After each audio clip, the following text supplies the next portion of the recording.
2 de abril de 1988, Condado de Franklin, Carolina del Norte. Ivan McGuire salta de una aeronave Twin Beach a 10.500 pies de altura.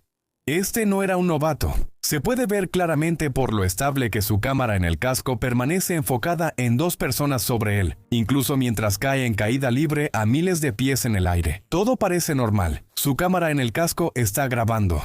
La pareja que cae por encima de él alcanza la altura deseada, abre sus paracaídas y se aleja flotando. Ahora es su turno. Él baja la mano a su cadera derecha para buscar el cordón de apertura. Puedes ver cómo su mano izquierda aparece en la toma. Jala la bolsa y no pasa nada. Un paracaidista profesional que de alguna manera olvidó su paracaídas. 16 buzos de élite que se ahogaron. Un asesinato sin asesino. Y 46 personas muertas por una cáscara de nuez. Estos son 6 de los peores desastres de paracaidismo en la historia de la humanidad. Bienvenido a lo extremo. El 2 de abril de 1988 fue un día ocupado para todos en el Centro Deportivo de Paracaidismo del Condado de Franklin, en Carolina del Norte, incluido Ivan McGuire, un empleado de telecomunicaciones de 35 años. Ivan era un hombre obsesionado con el paracaidismo, con más de 800 saltos oficiales para 1988. Su objetivo era ser el mejor fotógrafo de paracaidismo en Estados Unidos. Y eso no era una tarea fácil, porque filmar un salto en paracaídas en 1988 era un proceso sumamente difícil. No existían exactamente cámaras GoPro que pudieras simplemente pegarte al casco en ese entonces.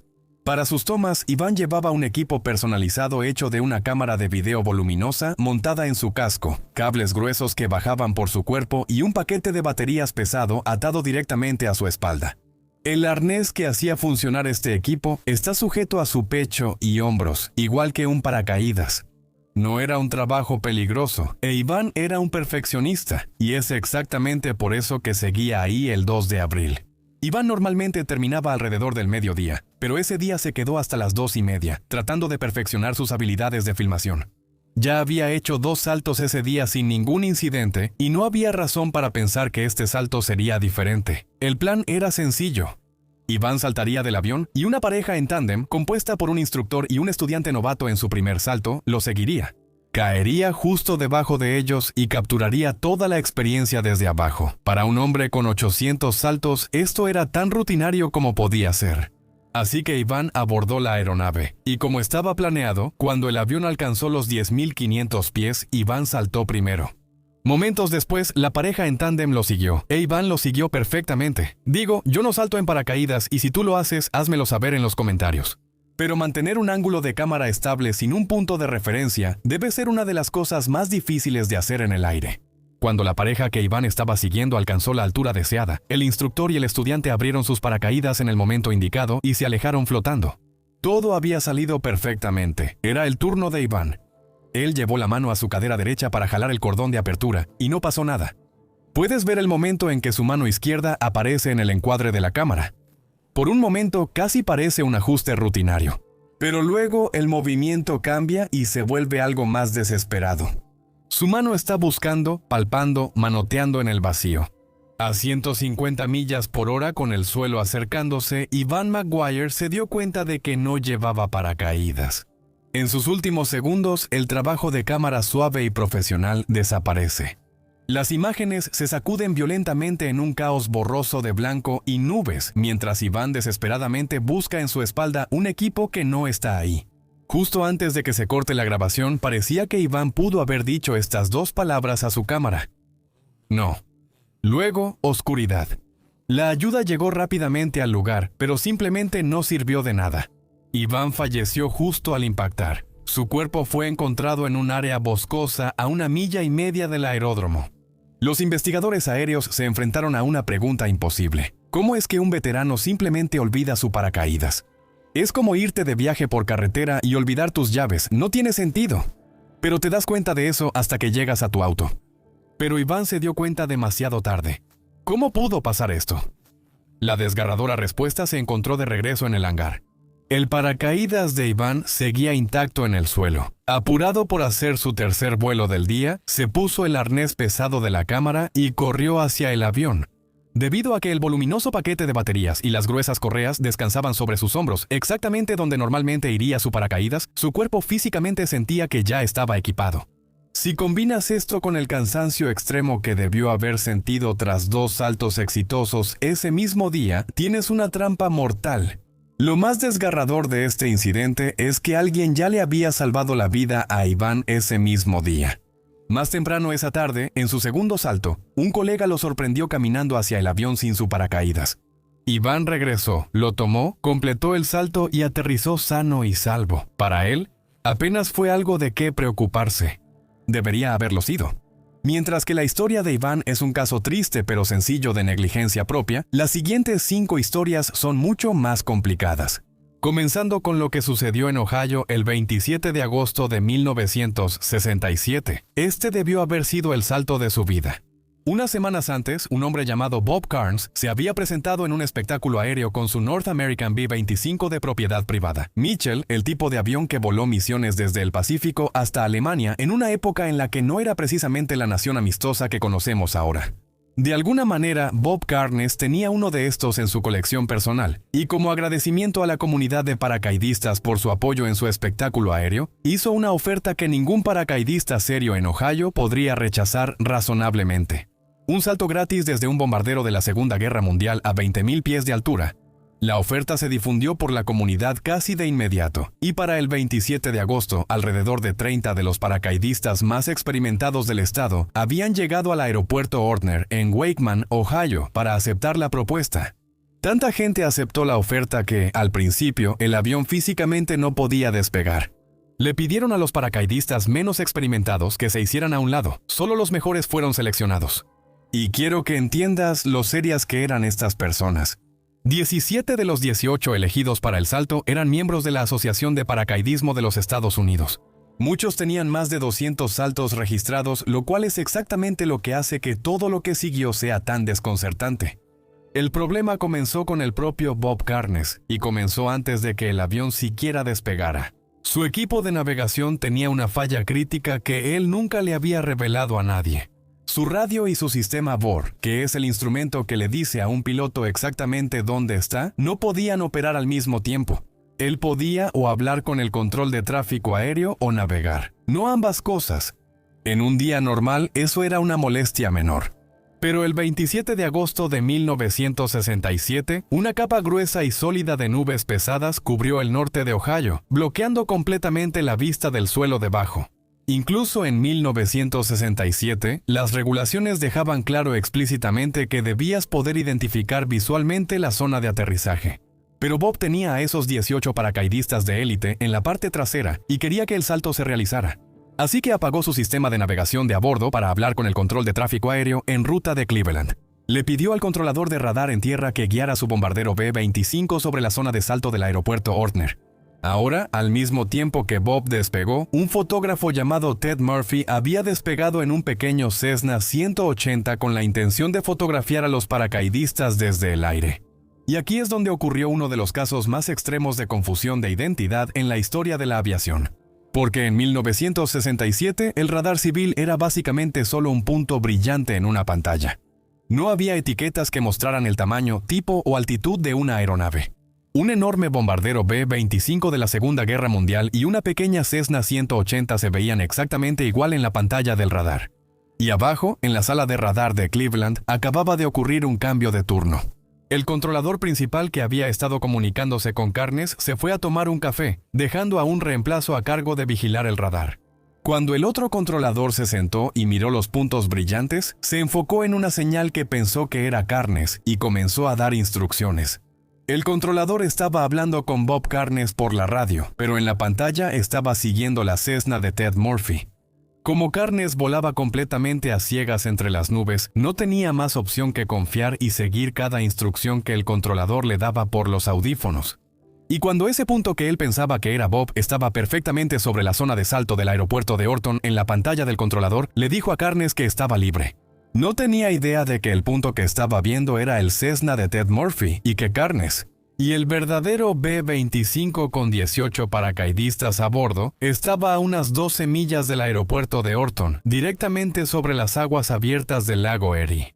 Recuerda, Bob estaba volando completamente a ciegas, así que cuando escuchó la señal de todo despejado del controlador, les dio luz verde a los paracaidistas para saltar.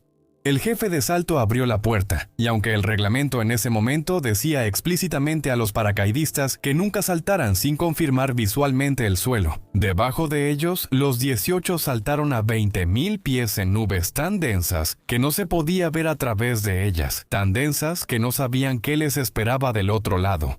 Durante mucho tiempo, estuvieron en caída libre total a través de una completa pantalla blanca. Atravesaron la parte inferior de las nubes a aproximadamente 4,000 pies y en lugar de pasto y tierra vieron agua. Entró el pánico porque en 1967 el equipo de paracaidismo era increíblemente pesado. Los paracaidistas llevaban puestos trajes gruesos, botas pesadas y 40 libras de arneses de lona y nylon. En ese estado, incluso si sobrevivían al impacto, se hundirían de inmediato. Tenían aproximadamente 30 segundos desde la base de la nube hasta la Tierra. Piensa en lo que significan 30 segundos cuando caes a velocidad terminal. Sin forma de detenerse, se estrellaron contra el lago con fuerza. Sus enormes y pesados paracaídas colapsaron sobre ellos, y sus paracaídas se convirtieron instantáneamente en redes mojadas, arrastrándolos bajo la superficie. La gente alrededor ni siquiera entendía lo que estaba viendo al principio. Allí en el lago, los navegantes, incluyendo a dos cuñados, Dean Phillips y Richard Ralph, que estaban dando un paseo dominical, miraron hacia arriba y vieron pequeñas figuras cayendo de las nubes bajas. Al principio pensaron que estaban viendo una bandada de gaviotas lanzándose hacia la superficie. Otros supusieron que solo era basura o desechos que estaban siendo arrojados ilegalmente desde un avión. No fue hasta que se desplegaron los paracaídas y los enormes toldos empezaron a golpear el agua que la horrible realidad se hizo evidente. Los navegantes aceleraron a fondo y se apresuraron hacia la zona de impacto para ayudar. Cuando llegaron al lugar donde cayeron, los navegantes agarraron desesperadamente las cuerdas enredadas y tiraron, tratando de subir a los pesados y empapados paracaidistas a sus cubiertas. Milagrosamente, Phillips y Ralph lograron sacar con vida del agua a dos paracaidistas llamados Robert Coy y Bernard Johnson. Intentaron reanimar a un tercero, pero no sobrevivió. A pesar de sus esfuerzos de rescate inmediatos y de otros intentos por parte de los navegantes alrededor, los paracaidistas se hundieron profundamente y quedaron fuera de alcance. La búsqueda que siguió duró 53 horas. Más de 400 personas llegaron al pueblo de Huron, Ohio. Unidades de la Guardia Costera, aviones militares, más de 30 botes y personal de rescate de todo el estado.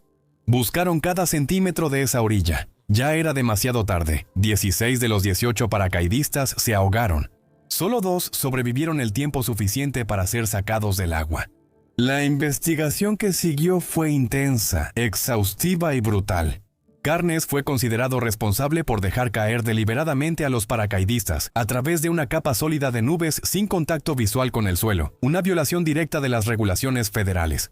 Como resultado, se le retiró permanentemente el derecho de volar aviones comerciales o transportar pasajeros nunca más.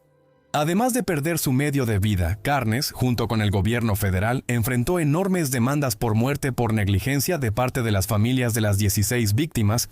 El desastre arruinó financieramente su operación para siempre. El desastre también cambió las reglas de la aviación para siempre. Debido a que esos paracaidistas de élite se ahogaron bajo el inmenso peso de su propio equipo, el Club de Paracaidismo de América reescribió su protocolo de seguridad para incluir un mandato innegociable que asegura que cualquier persona que realice un salto a menos de 50 millas de un cuerpo de agua debe estar equipada con equipo de flotación y supervivencia aprobado. Este protocolo de seguridad sin duda ha salvado muchas vidas que nunca llegaron a este canal. Pero desafortunadamente, para que esto fuera necesario, costó 16 vidas. Hasta ese momento, todos los desastres habían sido tragedias no intencionales. Nadie quería que alguien muriera, pero en 2003 en Inglaterra, alguien sí lo quiso. Stephen Hilder era un cadete oficial de 20 años en el Colegio Real Militar de Ciencias, que forma parte de la Academia de Defensa del Reino Unido. Él llevaba años encaminado hacia la carrera militar, habiendo completado sus A-Levels en Welbeck College, la exclusiva escuela preuniversitaria del ejército.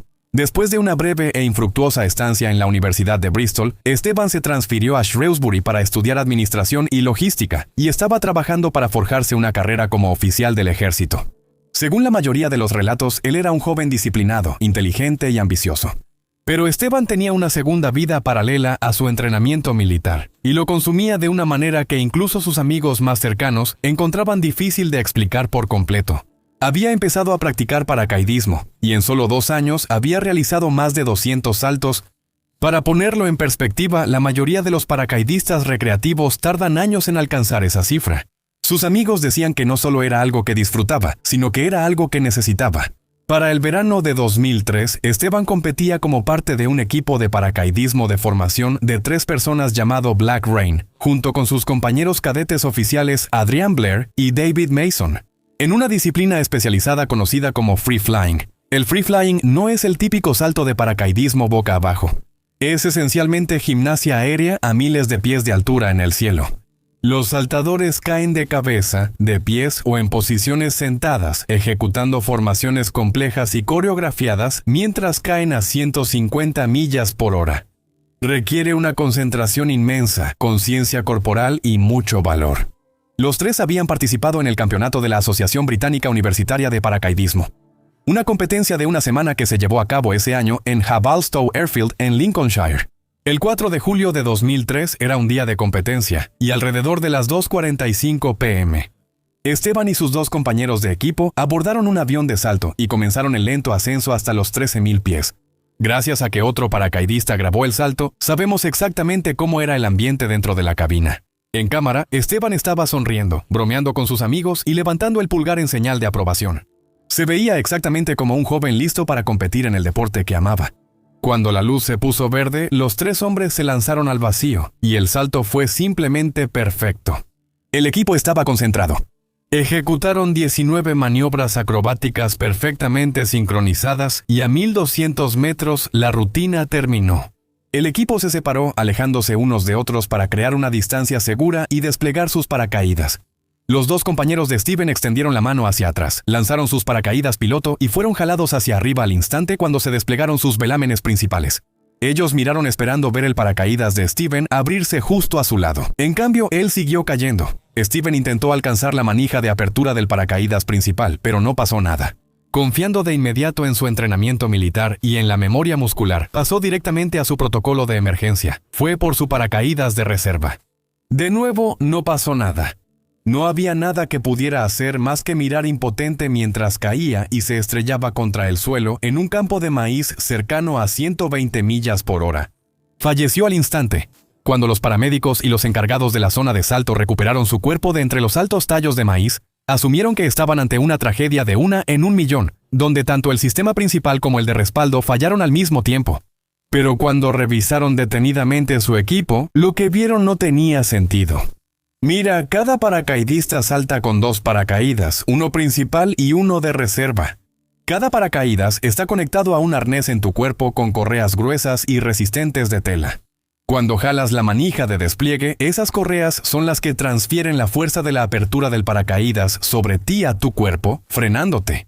Básicamente son lo único que te separa de estrellarte violentamente contra el suelo. Si esas correas son saboteadas de alguna manera, no importa qué tan perfectamente se despliegue tu paracaídas, simplemente se desprenderá y flotará sobre ti mientras sigues cayendo. Eso es exactamente lo que le habían hecho al equipo de Stephen. Ambos juegos de correas, tanto del principal como del de reserva, habían sido cortados con lo que los investigadores determinaron más tarde que era un instrumento afilado. Y los cortes no fueron al azar ni torpes. Quien hizo esto entendía exactamente lo que estaba cortando y por qué. La policía de Humberside lo describió como una manipulación a nivel experto. Un investigador de alto rango lo calificó como algo único en la historia criminal británica. Alguien había logrado cometer un asesinato en pleno vuelo durante un campeonato nacional. La policía de Humberside de inmediato inició una enorme investigación por homicidio, pero esto no era una película donde la policía cerraba las puertas al instante y atrapaba al asesino. Fue una lenta y agonizante cacería humana a nivel nacional. Los detectives tuvieron que localizar y entrevistar a miles de personas que habían estado en el festival de una semana. Buscaban rivales celosos, enemigos secretos o cualquier persona que tuviera algún resentimiento contra el joven cadete. No encontraron nada hasta 3 meses después, en octubre de 2003. La policía hizo un movimiento que absolutamente sorprendió a todos. Decidieron buscar en el lugar donde ocurrió. Arrestaron e interrogaron a los dos compañeros de equipo de Stevens, los mismos jóvenes que habían saltado del avión con él, así como a una tercera persona cuyo nombre no fue revelado. La traición parecía casi inimaginable, especialmente porque apenas unas semanas antes, esos dos amigos habían sido portadores del féretro en el funeral de Stephen, llevando físicamente su ataúd por el pasillo. Y sin embargo, ahí estaban, sentados en una sala de interrogatorio de la policía. En cuanto al tercer hombre, nadie ha explicado nunca quién era ni por qué fue arrestado. Los medios británicos se volvieron absolutamente locos. Inventaron teorías descabelladas de celos amargos, rivalidades militares y complejos triángulos amorosos sobre este asesinato brillante y a sangre fría cometido por sus amigos más cercanos. Todo lo que quedaba era la evidencia física para cerrar el caso. Pero sabes que la verdad de un crimen rara vez se encuentra en el circo mediático. Se encuentra en los datos forenses silenciosos y microscópicos. Y cuando finalmente llegaron los informes forenses del laboratorio, dieron un giro total a toda la investigación del asesinato. Porque cuando el laboratorio forense tomó muestras de los tirantes de nylon cortados del paracaídas, estaban buscando el ADN del asesino. Esperaban encontrar sudor, células de la piel o fluidos de quien hubiera cortado violentamente el material grueso. En cambio, el único ADN que encontraron fue el de Stephen Hilder. La policía también había registrado el auto de Stephen, que había estado estacionado en la zona de salto toda la semana. Dentro de la cajuela encontraron unas tijeras y cuando pusieron esas tijeras bajo el microscopio, el análisis forense lo demostró. Las fibras microscópicas de nylon que quedaron en las hojas coincidían perfectamente con las correas cortadas de su equipo de paracaídas. La evidencia física apuntaba a una conclusión impensable. Stephen Hilder había saboteado sus propias líneas de vida. A medida que los investigadores profundizaban en su vida personal, comenzaron a surgir otros hechos inquietantes. Detrás del paracaidista sonriente y relajado en el avión, Stephen era un joven que secretamente se estaba ahogando en su propia vida. Stephen había acumulado más de 17,000 libras en deudas, principalmente para financiar su costosa obsesión por el paracaidismo. Su relación a largo plazo con su novia estaba terminando. Estaba bajo una presión inmensa en su prestigiosa academia militar y creía erróneamente que acababa de reprobar sus rigurosos exámenes finales. Durante la investigación, un amigo recordó un comentario escalofriante y casual que Stephen había hecho meses antes. Él había dicho que si alguna vez necesitaba una salida de su vida, no lo haría en silencio. Haría algo asombroso saltando de un avión. Frente a esta montaña de pruebas físicas y psicológicas, la policía de Humberside cambió su postura. Oficialmente exoneraron a sus dos compañeros de equipo, abandonaron la investigación por asesinato y declararon el caso como una espectacular y meticulosamente planeada autosalida. Pero en el Reino Unido, un caso nunca se cierra realmente hasta que llega al forense. Y el forense asignado a este caso, un hombre llamado Stuart Atkinson, no se estaba creyendo lo que decía la policía. Él señaló contradicciones enormes y evidentes en su teoría. Sí, las tijeras se encontraron en el auto de Stephen, pero el auto había estado sin seguro toda la semana, con las llaves puestas en el encendido. Cualquiera en ese aeródromo pudo haber usado sus tijeras, cortado las correas y luego arrojarlas de nuevo en la cajuela. Y el hecho de que el ADN de Stephen fuera el único perfil encontrado en las tijeras no significaba nada, según él. Un asesino usando guantes no dejaría ADN de todos modos. La ausencia del ADN de otra persona no significa que nadie más estuvo ahí. Y las fibras encontradas en la ropa de Stephen, esas podrían haberse transferido a su ropa desde su paracaídas antes de que siquiera se pusiera el overol esa mañana. Pero la mayor contradicción de todas para Stuart fue el salto en sí. Stephen fue grabado en cámara durante ese salto final, luciendo jubiloso, emocionado, haciendo contacto visual con sus compañeros mientras saltaba del avión. Si él mismo había cortado sus correas en tierra, sabía que en el momento en que saliera de ese avión, estaba muerto. Entonces, ¿por qué un hombre que sabía que estaba a punto de morir ejecutaría 19 maniobras acrobáticas impecables y altamente técnicas con sus amigos? ¿Por qué sonreír? Y más importante aún, cuando llegó a 1,200 metros, ¿por qué jaló la manija de su paracaídas principal? Y cuando eso falló, ¿por qué de inmediato fue por su paracaídas de reserva? ¿Por qué hacer ese aterrador y frenético intento instintivo de salvar tu propia vida si ya sabías que ibas a cortar tus propias correas? Nada de esto tenía sentido para el forense Stuart Atkinson. Así que, el 25 de marzo de 2005, Stuart Atkinson registró un veredicto abierto, describiendo la muerte de Stephen Hilder como simplemente única y misteriosa. En el sistema legal británico, un veredicto abierto significa exactamente lo que parece. No lo sabemos, no podemos decirlo. Hasta el día de hoy, sigue siendo un misterio completamente sin resolver, y nadie ha sido acusado jamás. Ahora, aunque el caso de Steven es el misterio más oscuro de esta lista, nuestra siguiente historia es la más desgarradora. Nos lleva a Honolulu, Hawái, en la noche del 5 de diciembre de 1981, y comienza con lo que debió haber sido una de las noches más emocionantes del año. Pero primero debes saber que cada mes hago un video solo para Patreon. Las advertencias estaban ahí, no lo verás en ningún otro lugar. Si eso es lo tuyo, los enlaces están en la descripción. Byron Black era una leyenda del paracaidismo en Hawái y tenía 50 años.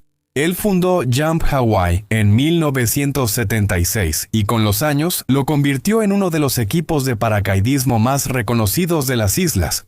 Eran conocidos por sus espectaculares shows previos a los partidos en el Aloha Stadium, lanzándose en paracaídas al campo antes de los juegos de fútbol americano de la Universidad de Hawái, mientras miles de aficionados los observaban desde las gradas. Para diciembre de 1981 ya lo habían hecho 2 veces ese mismo año sin un solo incidente. El 5 de diciembre se suponía que sería la tercera vez. La Universidad de Hawái estaba recibiendo a la Universidad de Carolina del Sur y Jump Hawaii había sido contratado para hacer el show previo al partido. Byron reunió a su equipo de 11 paracaidistas veteranos en total. Entre las 12 personas en ese avión sumaban más de 10,000 saltos en conjunto. Byron llevó a 2 de sus hijos con él. Danny, que tenía 20 años, sería el piloto de la aeronave.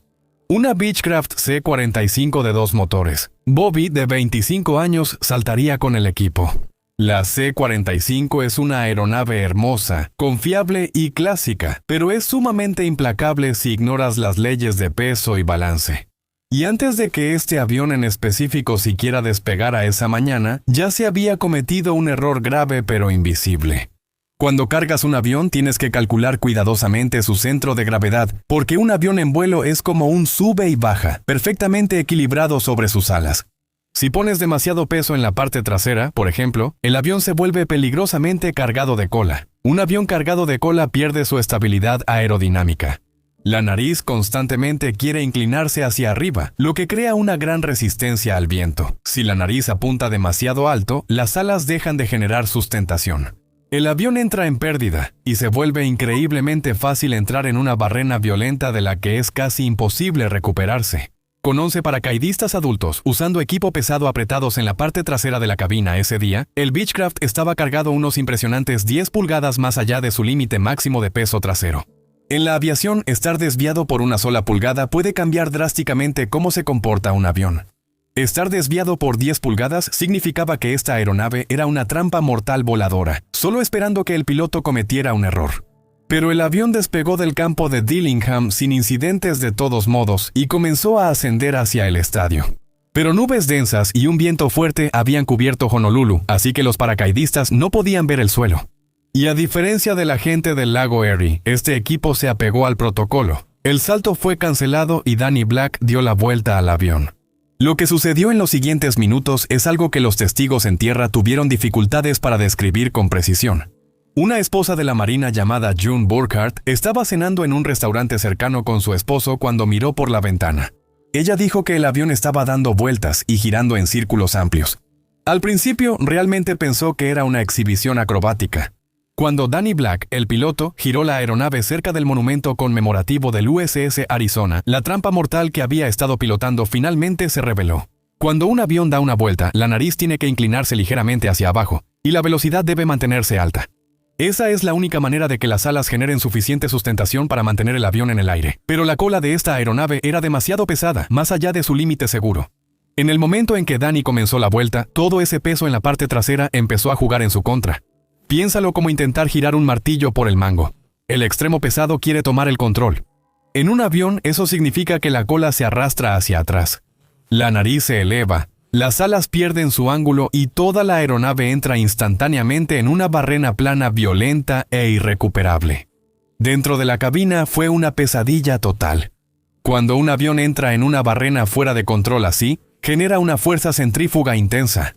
Si alguna vez has estado en un carrusel de parque girando demasiado rápido, conoces la sensación aterradora de ser empujado hacia afuera, completamente incapaz de jalar tu cuerpo de regreso hacia el centro. Ahora imagina esa misma fuerza multiplicada dentro de un tubo de metal cayendo del cielo. Los 11 paracaidistas, cargados con su equipo pesado, fueron instantáneamente pegados a las paredes y al piso por un peso invisible y aplastante.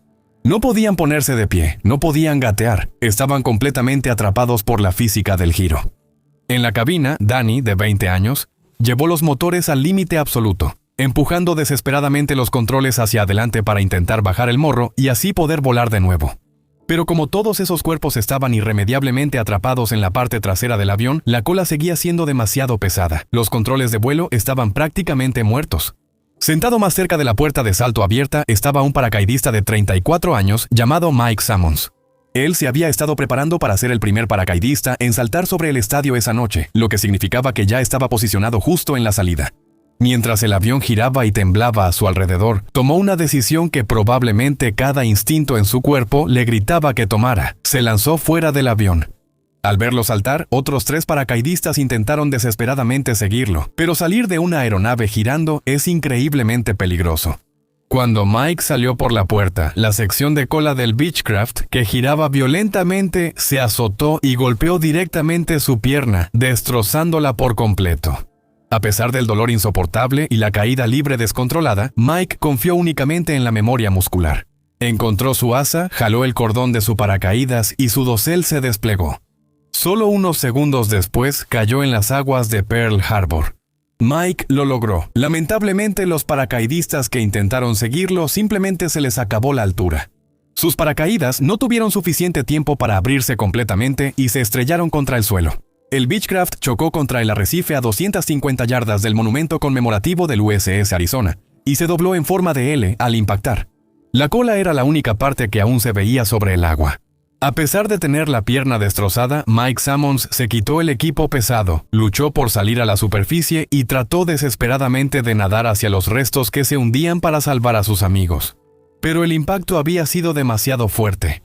Las 11 personas dentro del avión, incluido el legendario Byron Black y sus 2 hijos pequeños, murieron en el accidente. La investigación oficial encontró exactamente lo que los números de peso y balance ya le habían dicho a cualquiera que se tomara la molestia de revisar. El piloto no logró mantener la velocidad de vuelo durante la maniobra.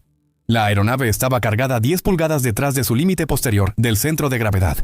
Danny Black tenía 20 años, aún no estaba calificado para operar esa aeronave y no había realizado una planificación previa al vuelo adecuada.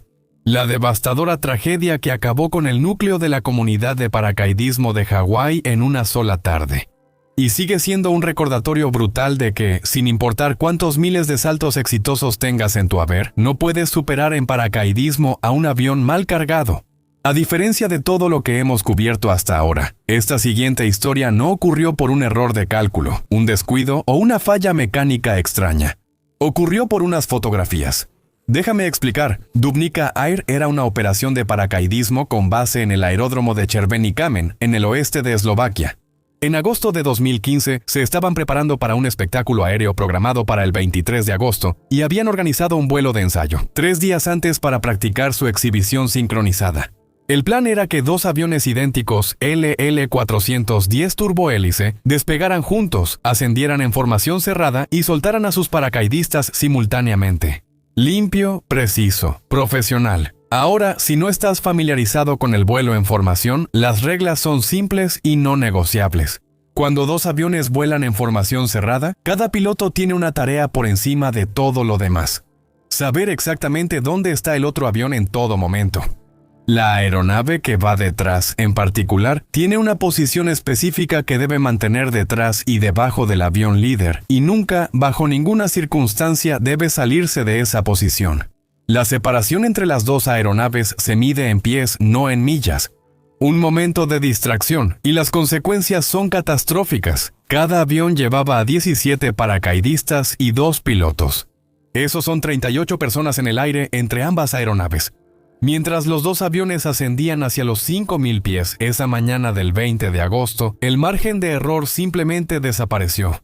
Los 2 aviones chocaron justo cuando los paracaidistas en la parte trasera de las cabinas estaban haciendo sus revisiones finales de equipo. El impacto fue catastrófico. Cuando las aeronaves chocan en el aire, no simplemente rebotan entre sí. Las hélices afiladas como navajas atraviesan los fuselajes de aluminio como si fueran papel. Las alas se desprenden. Las secciones de la cola son aplastadas. Instantáneamente, ambos aviones perdieron su capacidad de volar. En casi cualquier otro entorno de aviación comercial o privada, una colisión en el aire a 5.000 pies es un evento con una tasa de mortalidad del 100% garantizada. Pero los pasajeros en la parte trasera de estos aviones eran 38 paracaidistas de élite y ya llevaban puestos sus paracaídas. Lo que sucedió después fue una lucha desesperada, en una fracción de segundo, por sobrevivir contra las brutales leyes de la física. Cuando un avión pierde sus alas y su cola, da tumbos sin control, generando enormes fuerzas G desorientadoras. Los paracaidistas dentro de esos restos que daban vueltas solo tenían segundos para reaccionar.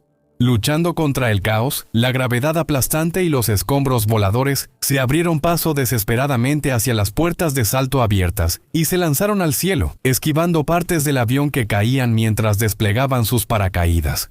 Milagrosamente, 31 paracaidistas lograron escapar de los restos que caían y aterrizar a salvo con sus paracaídas, pero no todos lograron salir a tiempo.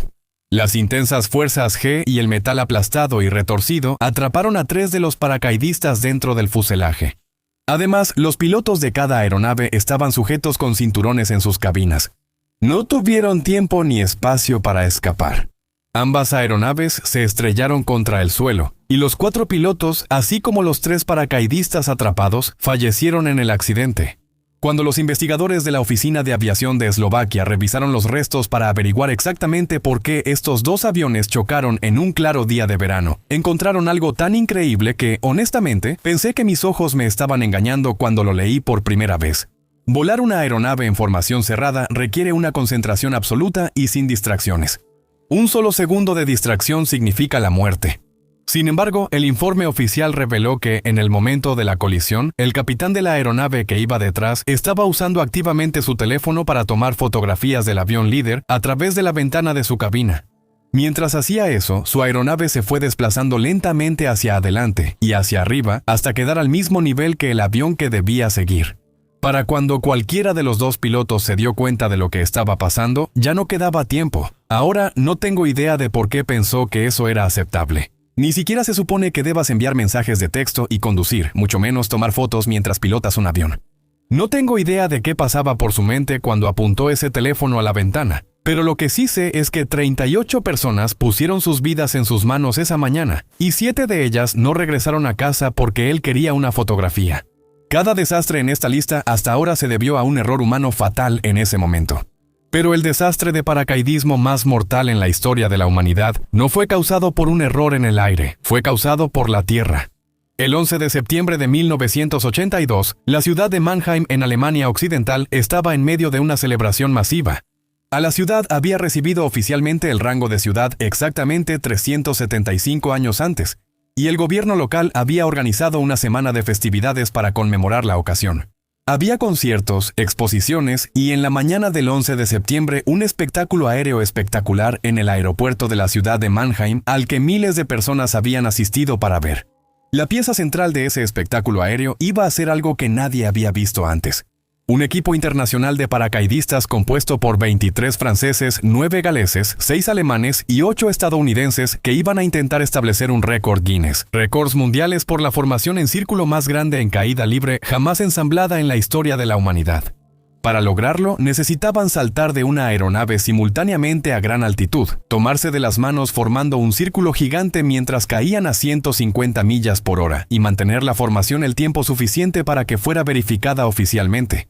Para llevar a todos esos paracaidistas a gran altitud, la ciudad había solicitado 2 helicópteros CH-47 Chinook del Ejército de los Estados Unidos, provenientes de la guarnición militar estadounidense con base en Mannheim.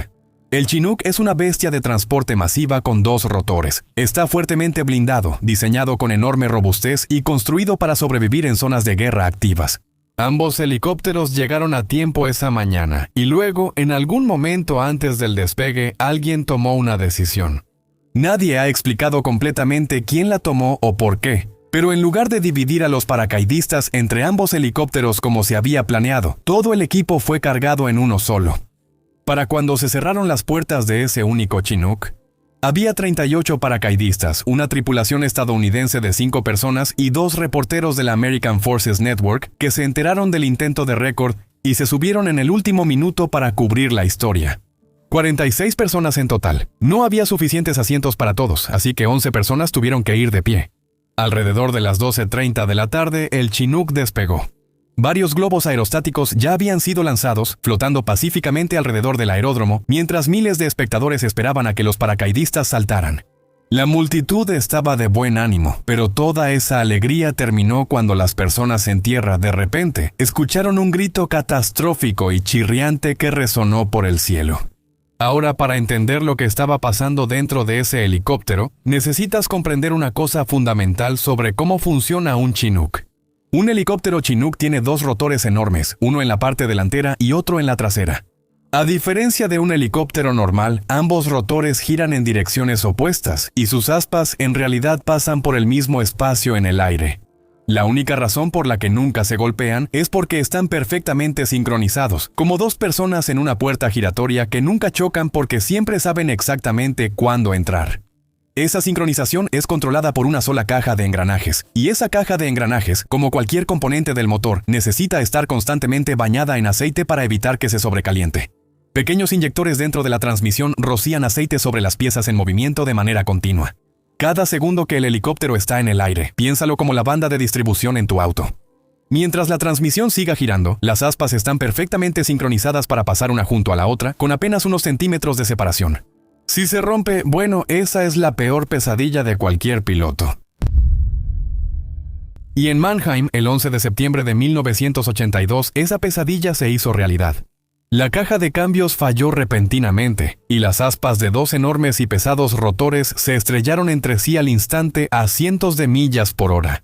La fuerza pura de la colisión rompió los dos rotores justo en el aire.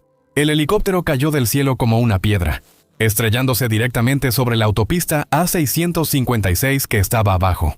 Como estaban solo a 800 pies cuando los rotores chocaron, no hubo absolutamente ningún tiempo para reaccionar. Las 46 personas a bordo fallecieron. Fue una tragedia inimaginable. El ejército de inmediato dejó en tierra toda su flota de Chinooks, aterrorizado por un posible defecto de diseño masivo. Los investigadores desarmaron los restos pieza por pieza, tratando de averiguar cómo el helicóptero de transporte más resistente y mejor diseñado del mundo pudo destrozarse de repente en un día claro y soleado. No encontraron señales de un impacto de misil. No encontraron señales de un impacto de ave. La causa fue un pedazo de suciedad. Sí, un pequeño pedazo de suciedad. Durante el mantenimiento de rutina en tierra, antes de que el helicóptero volara, los mecánicos usaron cáscaras de nuez trituradas para limpiar con chorro de arena y limpiar las partes de la transmisión del helicóptero. Es una forma estándar y suave de limpiar maquinaria pesada, pero los mecánicos cometieron un error microscópico. No lograron sacar todo el polvo, y las partículas de nuez que no se eliminaron permanecieron dentro de la transmisión, agrupándose lentamente con la grasa. Cuando el helicóptero despegó esa mañana del 11 de septiembre, esas partículas agrupadas pasaron por las líneas de aceite y bloquearon una boquilla de lubricación. Como la boquilla de lubricación estaba bloqueada, la caja de engranajes no recibió aceite para enfriarse. Empezó a sobrecalentarse, se trabó y eso fue todo. Se perdieron 46 vidas por algo tan insignificante, algo en lo que probablemente ni siquiera piensas dos veces, pero allá arriba no hay margen para el error.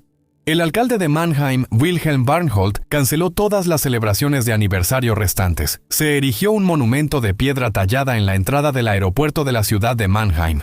Los nombres de las 46 víctimas están grabados en una placa en la base del monumento.